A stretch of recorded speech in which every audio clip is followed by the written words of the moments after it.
waxaa maanta ka dhacday degmada Qoryaale xaflad ballaaran oo lagu daafurayay isla markaana xariga lagaga jaray dugsiga sare ee hoyga Qoryaale. xafladani ballaaran oo kulmisay madalaado tiro badan ayaa waxaa ka soo qayb galay wafdi ballaaran oo hogaaminaya wasiirka madaxtooyada Soomaaliland mudane Xirsi Cali Xaaji Xasan iyo wasiirka xanaanada xoolaha mudane Cabdi Awdaahir wasiir dowlaha wasaaradda waxbarashada iyo tacliinta sare ee Soomaaliland barsaab ku-xigeenka gobolka Togdheer maayirka magaalada Burco qaar ka mid ah xildhibaanada golaha deegaanka Burco maamulka degmada Qoryaale Cuqaal Salaadiin iyo marti sharaf kale oo aad u tiro badan. waxaa ugu horeyn xafladani ballaaran ka hadlay wasiirka madaxtooyada Soomaaliland mudane Xirsi Cali Xaaji Xasan oo isagu xariga ka jiray dugsigani sare ee hoyga Qoryaale isagoo wasiirku tilmaamay muhiimadda uu dugsigan u leeyahay dadweynaha ku dhaqan deegaankani Qoryaale. waxaan leenahay muhiimadda waxbarashada ay leedahay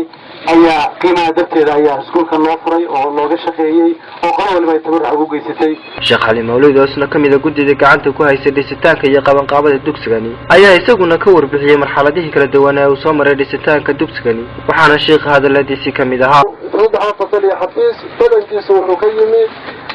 maaragtay jaaliyada dibadda ayuu ka yimi dormatariga kharashka ku baxay iyadana badankeeda waxay ahayd lacag uu bixiyey khayr allaha siiye dahabshiin derbiga kanaad aragtaan ee quruxda badan ee ku wareegsan howlka maaragtay maxay tahay cunnada iyo weliba dhamaystirka dormatariga naftirkiisa wasaaradda madaxtooyada gaar ahaan guud ahaana dowladda ayaa maaragtay maxay tahay maalgelisay.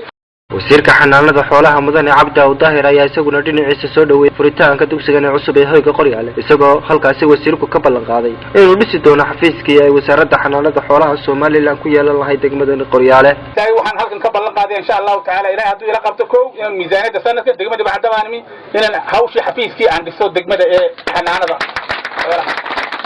waxaa kale oo xafladani ballaaran ka hadlay gudoomiyaha degmada Qoryaale oo isagu soo dhaweeyay dhammaan marti sharafta ka soo qayb gashay xafladani waxaana gudoomiye Bila Jaamac Muuse uu ka warbixiyay xaaladda guud ee degmada. anigoo ah Bila Jaamac Muuse ahna gudoomiyaha degmada Qoryaale waxaan ku soo dhaweynayaa salaanta islaamka assalaamu calaykum waraxmatullaahi wabarakaatuh.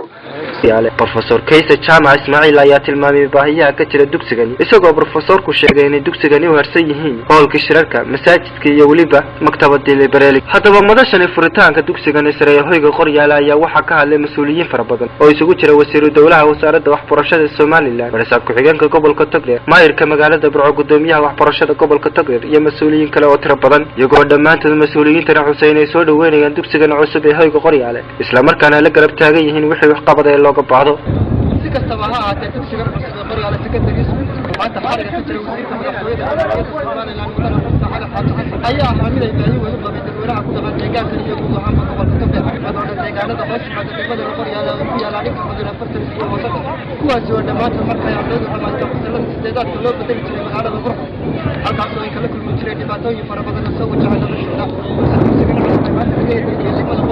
ayaa wax weyn ka tiri doona baahiyaha ay dadweynaha ku dhaqan deegaanada ay u qabeen in la helo waxbarasho sare oo dugsigan uu noqon doono kii ugu horreeyay oo noocyadiisa oo kale ah laga hirgeliyo degmada Qoryaale iyo guud ahaan gobolka Togdheer. Xasan